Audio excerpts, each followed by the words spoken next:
911, what's your emergency? Some 911 calls come from abandoned places. Others seem to come from places that shouldn't even exist anymore. Help us. A school closed for years, a hospital where the whispers never ceased, and a train station that seems to repeat, night after night, the same accident. The voices cry out for help. They whisper names. They tell secrets no one else should remember. But what's most frightening is that they all say the same thing in the end. It's already too late. Who are these people? How is it possible to receive a call from a phone that was turned off decades ago? And most disturbingly, do these voices really want to be saved? Or just heard? Before we understand what's going on, we need to go back to where it all began. 23 years working as a 911 operator, I still get goosebumps when I remember that night. It was March 2018, a shift like any other at the emergency center. The early morning shift had always been mine. Less busy, less stressful, I thought. The room was plunged into the bluish gloom of monitors, with only the low hum of computers and the occasional murmur of colleagues in other booths breaking the silence. I'd been at my post for 6 hours, drinking my third cup of coffee of the night, when the phone rang at 3:47. I answered with the usual phrase, 911, what is your emergency? On the other end of the line, I heard a ragged breath, almost a sob. It was a child, a boy, judging by the thin, trembling voice. Please, I need help, he whispered. And even after all these years, I can still hear that voice cracked with fear perfectly. Calm down, son. Where are you? I asked, adjusting my headset and starting to type into the system. At school? It's all dark. I can't get out. The connection was filled with hissing, as if coming from far away. There was something else in the background, a metallic noise, as if someone were lightly tapping on pipes or grates. Which school? Can you tell me the name of it? School. Lincoln School. The voice grew even quieter. It's so cold here, and there are others. Other children. Silence. Just heavy breathing and those strange noises. Then he whispered something that chilled me. They are crying in the rooms, but I don't see anyone. I tried to remain professionally calm. Son, I'm sending a patrol over there. Stay on the line, okay? Don't hang up. I have to go. The voice was more distant now. They don't like it when we talk to outsiders. No, wait. The line went dead with a dry click, leaving only the dial tone echoing in my ear. I immediately contacted Unit 47, Officers Martinez and Chen, veterans I knew well. I relayed the information. Child trapped at Lincoln School, possible emergency situation. They acknowledged receipt and departed. Lincoln School had been closed 5 years ago due to structural problems. I knew this because I lived in the neighborhood, a red brick building from the 1950s, abandoned and surrounded by high fences. How would a child get in there? 20 minutes later, Martinez radioed. Central, we've arrived. The main gate is locked, but there's an opening in the back fence. Let's investigate. I listened to it all through my headphones, hearing their footsteps echoing in the empty courtyard. Chen described what they saw. Broken windows, weeds growing between the paving stones, trash strewn about. We managed to get in through the main hall, Martinez reported. Jesus, what a musty smell. And it's freezing in here. They turned on their flashlights and began walking through the hallways. I heard Chen comment on overturned desks, scattered papers on the floor, and open classroom doors revealing black holes. Central and we're hearing something, Martinez said, his voice tense. It sounds like voices. Voices. Can you identify where they're coming from? I don't know. It's like it's coming from everywhere at once. Laughter. Children's laughter. I felt a chill run down my spine. Chen interrupted. Martinez, look at this. There was a pause that was too long. Centralis, there's something written on the board in room 12. You took a while. It's written several times in white chalk. My hand shook as I wrote this down in the report. They continued through the school, reporting more writing. Help us, scrawled on the bathroom walls. Why isn't anyone coming? On the library door. And always those sounds. Distant laughter, footsteps echoing in empty hallways, whispers that seem to come from the walls themselves. Martinez, are you listening to this? Chen's voice was altered. Listening to what? It sounds like a child calling for help. It's coming from the second floor. They walked up the creaking stairs. I was glued to my phone, my heart pounding. Why the hell was I so nervous? It was just an abandoned school. Central. The lights are failing, Martinez reported, and my radio is full of interference. In fact, communication began to cut out, filled with noise. I tried several frequencies, but the signal got worse and worse. The last clear transmission I received was Chen saying, "There's a room with an open door at the end of the hallway, and there's light in there. But that's impossible. The school doesn't have power." After that, just static. I tried to contact him for 15 minutes. Nothing. I was about to send backup when the radio came back to life with a deafening roar, like someone had turned a tape recorder on full blast. They were children's voices, dozens of them, all speaking at once. "Help us, please. It's so cold. No one comes. You promised. Why doesn't anyone come to get us?" The sound lasted for maybe 10 seconds before cutting off abruptly. My supervisor, Janet, appeared beside me. "What the hell was that?" Before I could respond, Martinez made contact. "Central. We left the school. We didn't find anyone. No children, no sign of recent occupation. It must have been a prank." "But what about those voices on the radio?" I asked. "What voices?" "Our radio was silent for a few minutes, yeah, that's all. They returned to base as normal, as if nothing had happened. In the official report, they simply noted, 'Investigation of abandoned school. No emergency found. Possible prank call.' But I knew it hadn't been a prank call. That voice on the phone. The desperation was all too real. The next morning, I went back to the recording of the original call to include in the report. It's standard procedure. We always review important calls. That's when I heard it.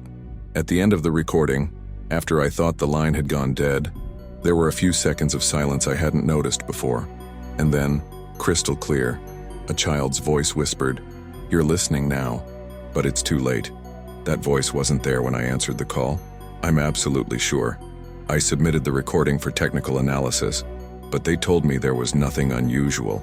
Just background noise, was the official response. I never received any more calls from Lincoln School. The building was demolished 6 months later to make way for a parking lot. But sometimes, on the quietest mornings, when I'm alone at the switchboard, I still hear those whispers in the static between calls. And I wonder how many children were trapped in that dark school, waiting for help that never came. 23 years in this job, and this was the only connection that made me question whether some of the voices we hear actually belong to the living. It was a Tuesday in October 2019. A long night shift, the kind where time seems to stand still and every minute at the station stretches like an hour. I'd been at my post for 4 hours when, at 2:23 a.m., the phone rang. I answered as usual. 911, what's your emergency? Silence. It wasn't uncommon. Silent calls happen. Sometimes they're children playing, sometimes people panicking and unable to speak. I kept the line open and waited. "Hello? Can you hear me?" I tried again. That's when I heard it. A low sound, like something heavy was being dragged across the floor. It wasn't wood on concrete, it was something more organic. Like it was soft, damp. "Hello? Do you need help?" I insisted, adjusting the volume on my headset. The shuffling sound stopped. I heard heavy, irregular breathing, as if someone were struggling to draw in air. And then, in the background, barely audible, whispers. Multiple voices whispering at once, but I couldn't make out the words. I stayed on the line, trying to get some clue as to their location. The breathing continued, becoming more labored, as if the person were running or escaping. After 4 tense minutes, I heard with absolute clarity a word whispered very close to the phone. "Corey." My skin crawled. The voice was weak, desperate, male, I think. "Sir, where are you? I'll send help." More whispers in the background. This time they seemed to come from different places, as if several people were spread out across a large space. And there was something else, a constant echo, as if it were a long hallway or an empty building. The connection remained active for another 3 minutes. Just ragged breathing and those distant whispers that made my nerves fray. Then, abruptly, the line went dead. I immediately tried to trace the call's origin. The system displayed a number that made me frown. It was an internal extension of the former St. Mary's Psychiatric Hospital, closed since 1987. I called Unit 23, Officers Davidson and Rodriguez. I explained the situation and asked them to check the location. They were familiar with the building, a 3-story structure on the outskirts of town, abandoned for over 30 years and surrounded by high walls. "Central, we've arrived," Davidson radioed. "The main gate has a rusty padlock, but there's an opening in the side fence. Let's investigate." St. Mary's Hospital had a dark reputation even when it was open. Stories of experimental treatments, patients who simply disappeared from the records. When it closed, no one mourned. "We walked into the main lobby," Rodriguez reported. "Man, that smell. It's like something died in here a long time ago. And it's freezing cold." They turned on their flashlights and began exploring. Davidson described what they saw. Rusty wheelchairs scattered throughout the hallways. Iron bedroom doors open to reveal tiny cells. Broken glass covering the floor like black crystals. "Central, there's some strange graffiti here," Rodriguez said. "On the wall in the main hallway. Someone wrote, 'Hurts,' several times. And further down, there's 'back,' scrawled in what looks like dried blood." I felt a weight in my stomach. "Continue the investigation, but keep in constant contact." They went up to the second floor, where the isolation rooms were. That's when the trouble started. "Central, are you hearing that on the radio?" Davidson asked, his voice tense. "Listening to what?" "Footsteps. Metallic footsteps coming from above, from the 3rd floor." I listened attentively, but all I could hear were the heavy breathing of the 2 officers. Rodriguez interrupted. "Davidson, look, did you see that?" "Where are you from?" "A shadow. It passed very quickly by the window at the end of the hall." Communication began to fail.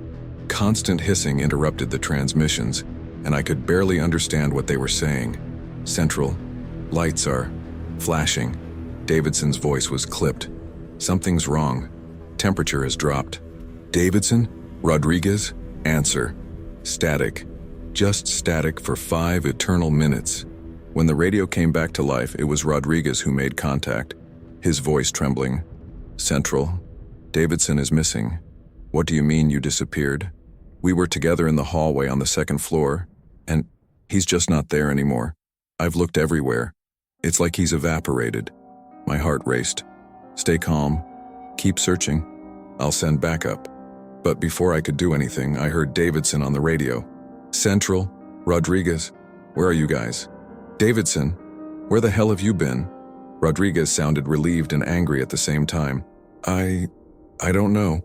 I was in the hallway with you and now I'm in the lobby. I don't remember going downstairs."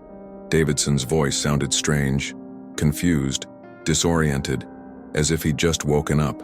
It was at that moment that I heard multiple voices whispering over the radio in the background of the conversation between the 2 officers. Several people were speaking simultaneously, but I couldn't make out the words. It was like a constant, unsettling murmur. "Are you hearing those voices?" I asked. "What voices?" they answered in chorus. "Get out of there, now." They didn't question it. Within 10 minutes, they were back in the police car, breathing heavily. "Central, we didn't find anyone at the hospital," Rodriguez reported. "But that place, something's wrong there. The atmosphere gets heavier with every step you take," Davidson added, still confused. "I can't remember anything from the last few minutes in there. It's like I have a hole in my memory." In the official report, they noted, "Investigation at abandoned hospital. No emergency located. Possible false call." But I knew it hadn't been fake. Those whispers were all too real. The next morning, I delved into the phone records of the original call. Technical investigation confirmed that the call had indeed originated from an internal extension at St. Mary's Hospital, specifically the 3rd floor, West Wing. What chilled me was discovering that this particular branch had been deactivated in 1987, when the hospital closed. The telephone wires in that section had been physically removed during the partial demolition of the floor in 1995. It was impossible for someone to have called from there. I asked them to analyze the original call recording again. They isolated the background whispers and amplified the audio. What they found made me question everything I thought I knew about my job. There were dozens of different voices, whispering fragmented phrases, We can't get out. It still hurts. Why didn't they come for us? It's so cold in here." And at the end of the recording, one voice stood out from the others, clear as crystal. "We're still here." St. Mary's Hospital was completely demolished 6 months later. They said it was to be used for a shopping mall, but the site remains empty to this day. Sometimes, in the quietest of nights, when the switchboard is nearly empty, I hear whispers in the static between calls, and I remember that desperate breathing that whispered "run" into the phone. It was a Friday in November 2020, late night duty as usual. The rain drummed on the dispatch windows, creating a hypnotic rhythm that almost made me doze off when the phone rang at 4:12 a.m. I answered with the standard phrase, "911, what's your emergency?" "The train is coming." The voice was that of a grown man, desperate, breathless. "They're all here. You have to stop the train." "Sir, calm down. Where are you?" "At the station. Station 17. People are running. There's blood. My God, the noise." At the end of the connection, I heard something that gave me chills. A long, melancholy locomotive whistle, followed by distant screams and the distinctive sound of metal on metal. It was like listening to a train wreck in real time. "Sir, are you injured? How many people are there?" "Dozens. They're trapped underneath the engine. It's derailed. There's a woman here. She's calling for Michael. Michael Harper. He was just a child." The connection quality was strange. There was an echo, as if the voice was coming from a tunnel or a very large, empty place. "What is your name, sir?" "Thomas. Thomas Kellerman. I work at the station." "Oh, God. There's another train coming." The whistle sounded again, louder this time, followed by a terrible metallic crash and screams that chilled my blood. Then, abruptly, the line went dead. "Hello? Hello?" I tried several times, but all I heard was a dial tone. "Train station 17. The name sounded familiar, but I couldn't place it. I called Unit 31, Officers Brooks and Mitchell, and relayed the information. Possible accident at the train station, multiple casualties, critical situation. As they drove to the site, I searched the system.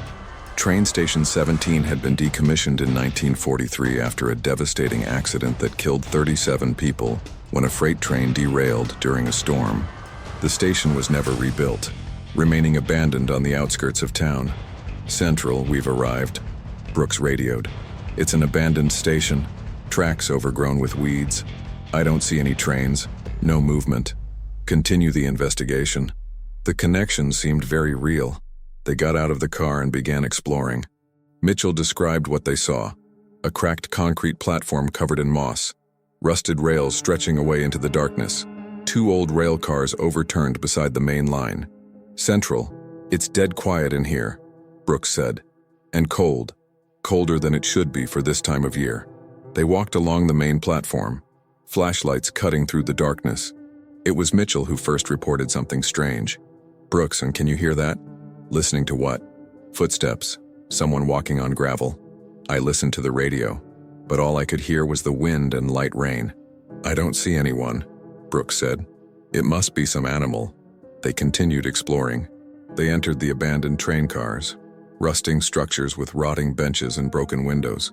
It was there that they found something that made my stomach churn. "Central. There are names scratched into the walls of the first car," Mitchell reported. "They look old. Mary Sutton, James Walsh, Michael Harper." My heart stopped. Michael Harper, the name the caller had mentioned. I keep reading the names. Sarah Coleman, Thomas Kellerman.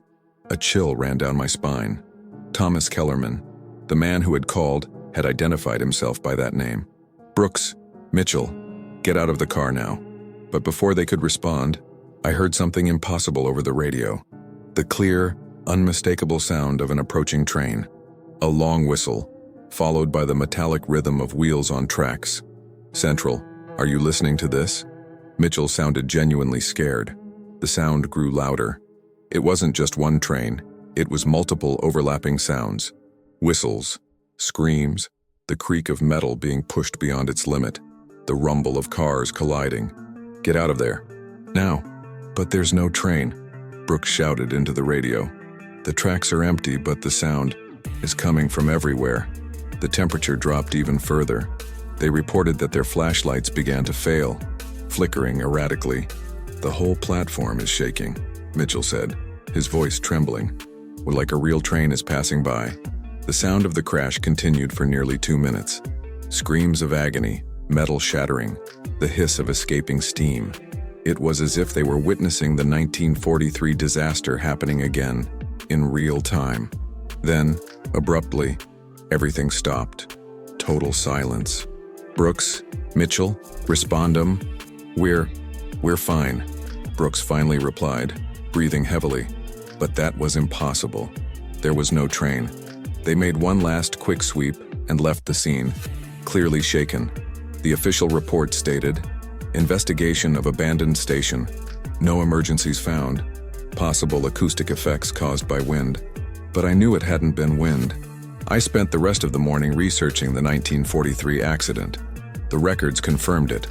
Thomas Kellerman was the station operator at the time, one of the fatalities. Michael Harper was an 8-year-old traveling with his mother. All the names Mitchell had found in the train car matched the victims of the disaster. The next morning, I went back to the recording of the original call. That's when I discovered something that haunts me to this day. In the final seconds of the call, after the screams and the metallic crash, there were a few moments of silence I hadn't noticed before. And then, crystal clear, Thomas Kellerman's voice whispered, "You'll never be able to stop it." It wasn't despair in his voice. It was acceptance, as if he knew he was doomed to relive that moment forever. Technical recording confirmed that the call did indeed originate from the former Station 17 area, but there had been no working phone lines there for decades. 15 years of this work have taught me a lot. I've learned that some tragedies leave such deep scars in time that they create echoes, trapped moments that repeat themselves over and over, like a broken record. And sometimes, in these echoes, people still try to ask for help, even though they know it's too late. Today, whenever it rains on a November morning, I hear train whistles in the static between connections, and I wonder how many other voices from the past are still trying to warn us of disasters that have already happened, but which, for them, are always about to happen. Maybe some calls aren't cries for help. Maybe they're just echoes trapped in time, doomed to repeat the same terrible moment for all eternity. If these stories have already made you doubt the silence of the night, imagine what still lies hidden. In the pinned comments, there's an ebook filled with even darker stories, stories that should never be read alone, but are waiting for you. Click, if you dare. And if you think you've heard it all, get ready. In the next video, you'll hear real 911 calls, when the panic wasn't about the police, but about the firemen. Cries for help coming from the midst of the flames. And not everyone was saved. You won't want to miss it.